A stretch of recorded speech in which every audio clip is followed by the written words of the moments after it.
நவ கிரகங்களின் அசுர குரு என போற்றப்படுபவர் சுக்கிர பகவான்.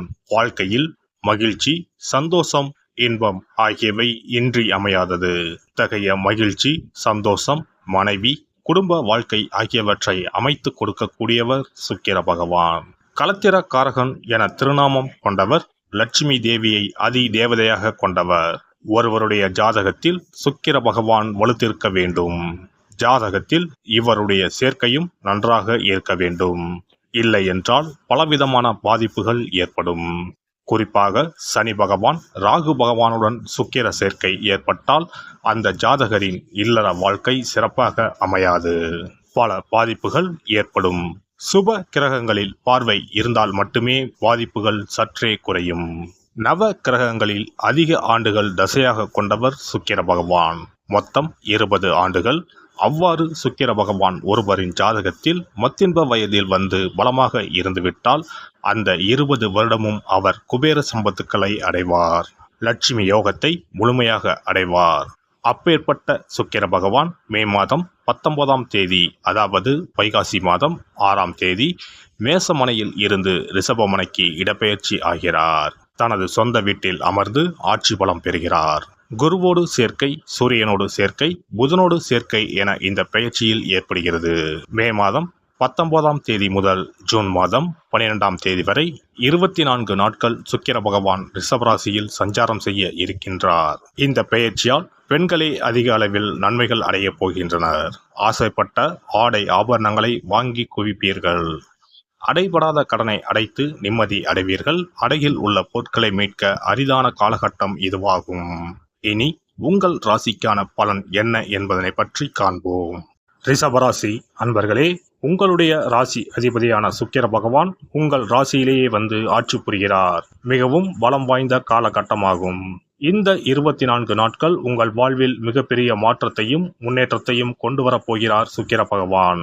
ராசியிலேயே குரு அமர்ந்து இருந்தாலும் குருவோடு சுக்கிரன் இணைவதால் பாதிப்பு எதுவும் இல்லை.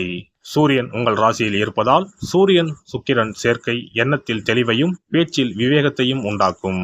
சுக்கிர பகவான் ஆட்சி பலம் பெறுவதால் மன உற்சாகம், சுறுசுறுப்பு, மனத்தெளிவு ஏற்படும். நீங்கள் எடுக்கும் முயற்சிகளில் மற்றவர்களின் தலையீடு இருக்காது.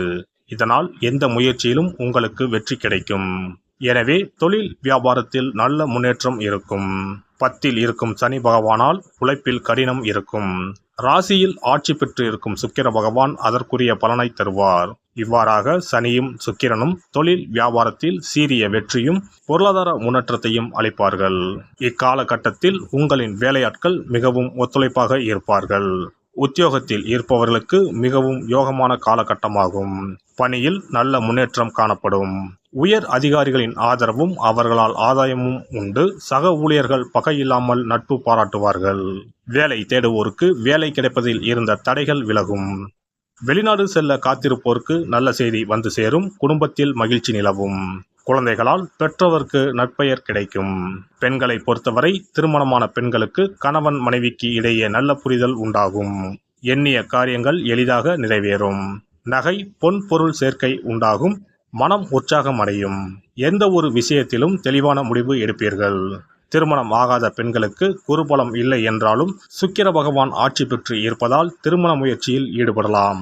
நல்ல வரன் அமையும். கலைத்துறையினரை பொறுத்தவரை இந்த சுக்கிர பெயர்ச்சி சாதகமாக உள்ளது. உங்கள் படைப்புகள் பலதரப்பட்ட மக்களால் பாராட்டப்படும்.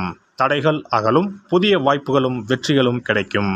அரசியல்வாதிகளை பொறுத்தவரை சுக்கிர பகவான் ஆட்சி பலத்தோடு இருப்பதனால் எண்ணத்தில் தெளிவு இருக்கும்.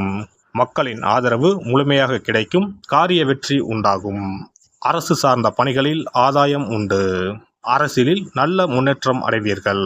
மாணவர்களை பொறுத்தவரை மனதில் குழப்பம் இருக்காது. மனத்தெளிவு இருக்கும். விரும்பிய பாடங்களை தேர்ந்தெடுப்பீர்கள். பெற்றோர்களின் ஆதரவும் ஆசிரியர்களின் வழிகாட்டுதலும் இருக்கும். ரிஷபராசி அன்பர்களே, இந்த சுக்கிர பெயர்ச்சியானது உங்கள் ஆளுமை திறனை அதிகரிப்பதோடு எண்ணங்கள் ஈடேறும். கடன் அடைபடும். மனதில் நிம்மதி பிறக்கும். கடன் அடைபட ஒரு மார்க்கம் என்னவென்றால் விடியற்காலை பிரம்ம முகூர்த்த நேரத்தில் தீபம் ஏற்றி வழிபட வேண்டும். சமயபுரம் மாரியம்மன் அல்லது அகிலாண்டேஸ்வரி அம்மன் திருவுருவப்படம் இருப்பின் தீபம் ஏற்றி வழிபடுங்கள். இந்த 24 நாட்கள் இந்த வழிபாட்டினை மேற்கொள்ளுங்கள். பணவரத்து இருக்கும். கடன் அடைபடும். சாதகமான பலன் கிடைக்கும். இனி சுக்கிர பகவானின் அருளை முழுமையாக பெற வெள்ளிக்கிழமையில் செய்ய வேண்டிய வழிபாடு என்ன என்பதனை பற்றி காண்போம். வெள்ளிக்கிழமை என்பது தெய்வ வழிபாட்டிற்கு உரிய நாளாகும். அதிலும் குறிப்பாக மகாலட்சுமியை வழிபடுவதற்கு சிறப்பான கிழமையாக கருதப்படுகிறது. நமக்கு செல்வத்தை வாரி வழங்கக்கூடிய மகாலட்சுமி தேவியும் குபேரனும் நம்முடைய பூர்வ ஜென்ம கர்ம வினைக்கு ஏற்ப பலாபலன்களை கொடுக்கிறார்கள். அதை அனுபவிக்க செய்யும் பொறுப்பு சுக்கிர பகவான் பார்த்து கொள்கிறார். ஒருவர் செல்வந்தராக இருப்பதற்கு ஜாதகத்தில் சுக்கிரன் அருள் கட்டாயம் இருக்க வேண்டும். சுக்கிரனுடைய அருள் பெற வெள்ளிக்கிழமையில் சுக்கிரஹோரை வரும் நேரத்தில் இவ்வாறு வழிபாடு செய்தால் சுபபோக வாழ்க்கையை அனுபவிக்க முடியும். ஒருவருடைய ஜாதகத்தில் சுக்கிரன் நீச்சம் பெற்றால் உடல் ரீதியான ஆரோக்கிய ரீதியான பாதிப்புகள் ஏற்படும். சொத்து சுகங்கள் எவ்வளவு இருந்தாலும் அதை முழுமையாக அனுபவிக்க முடியாமல் செய்துவிடும். பெரிய பெரிய பணக்காரர்களை எடுத்துக்கொண்டால் அவர்களிடம் எவ்வளவு காசு கொட்டி கிடந்தாலும் சுக்கிர தசை இல்லை என்றால் அவ்வளவு பணமும் வீண் விரயமாகத்தான் போகும். குறிப்பாக மருத்துவ செலவுகள் செய்தே சொத்துக்கள் அழியும் நிலை வரும். இதற்கு சுக்கிர பகவானுடைய வழிபாடு நல்ல ஒரு பலனை கொடுக்கும். சுக்கிர பகவானுக்கு வெள்ளிக்கிழமை என்பது உரிய தினமாகும். சுக்கிரன் அருள் பெற வீட்டில் வெள்ளி பொருட்களை பயன்படுத்துவது நலமாகும். வெள்ளியில் சுக்கிரன் வசிப்பதாக ஐதீகம் உள்ளது. வெள்ளி பொருட்கள் கொண்டு பூஜை செய்தால் சகல சௌபாக்கியங்களும் உண்டாகும். சுக்கிர வழிபாடு செய்ய நினைப்பவர்கள் காலை 6 மணி முதல் 7 மணி வரையிலான காலம் சுக்கிரஹோரை ஆகும். அதனை தவறவிட்டால் மதியம் 1 மணி முதல் 2 மணி வரை சுக்கிரஹோரை நிகழ்கின்றது. அதையும் தவறவிட்டால் இரவு 8 மணி முதல் 9 மணி வரையிலான சுக்கிரஹோரை நேரத்தில் வழிபாடுகள் செய்து பயன்பெறலாம். இவற்றில் காலை 6 மணி முதல் 7 மணி வரையிலான முதல் சுக்கிரஹோரையில் சுக்கிர வழிபாடு செய்வது சிறப்பான பலன்களை கொடுக்கும். காலை முதல் மாலை வரை உபவாசம் இருந்து சுக்கிர பகவானுக்கு உரிய காயத்ரி மந்திரத்தை உச்சரித்து கல்கண்டு சேர்த்த சர்க்கரை பொங்கலை நைவேத்தியம் படைத்து வெள்ளை நிற பூக்களால் அர்ச்சனை செய்ய வேண்டும். சுக்கிர தசை நடப்பவர்களும் சுக்கிரன் நீச்சம் பெற்ற ஜாதகக்காரர்களும் இந்த வழிபாடு செய்வது சிறப்பான பலன்களை கொடுக்கும். சுக்கிர தசை நடக்கும் பொழுது சுக்கிர வழிபாடு செய்து வர வருமானத்தை சுகமான வாழ்க்கை வாழ்வதற்கு உரிய வகையில் பயணிக்க செய்யும். வீடு நிலம் வாங்குவது, ஆடம்பர பொருட்கள் சொத்துக்கள் போன்றவற்றை வாங்க வைக்கும்.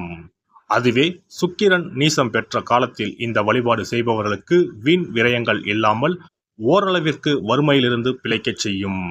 வெள்ளிக்கிழமையில் நவக்கிரக கோவிலுக்கு சென்று சுக்கிர பகவானுக்கு வெள்ளை வஸ்திரம் சாற்றி வழிபாடு செய்யலாம். வெள்ளை நிற நைவேத்தியங்கள் தயார் செய்து கோவிலில் வரும் பக்தர்களுக்கு தானம் செய்யலாம். இவ்வாறு செய்து வர சுக்கிரனின் முழு அருளும் கிடைக்கப் பெற்று வாழ்வில் உயரிய நிலையை அடைவீர்கள். எல்லாம் வல்ல இறையருளால் நீங்களும் உங்கள் அன்பு குடும்பமும் உடல் நலம், நீலாயுள், நிறை செல்வம், உயர் புகழ், மெய்ஞானம் ஓங்கி வாழ்க வளமுடன். இந்த வீடியோ பதிவு உங்களுக்கு பிடித்திருந்தால் லைக் பண்ணுங்க, கமெண்ட் பண்ணுங்க, ஷேர் பண்ணுங்க, மறக்காம சப்ஸ்கிரைப் பண்ணுங்க, பக்கத்துல இருக்கிற பெல் பட்டனை கிளிக் பண்ணுங்க. நன்றி, வணக்கம். ஓம் நமச்சிவாய, சிவாய நம.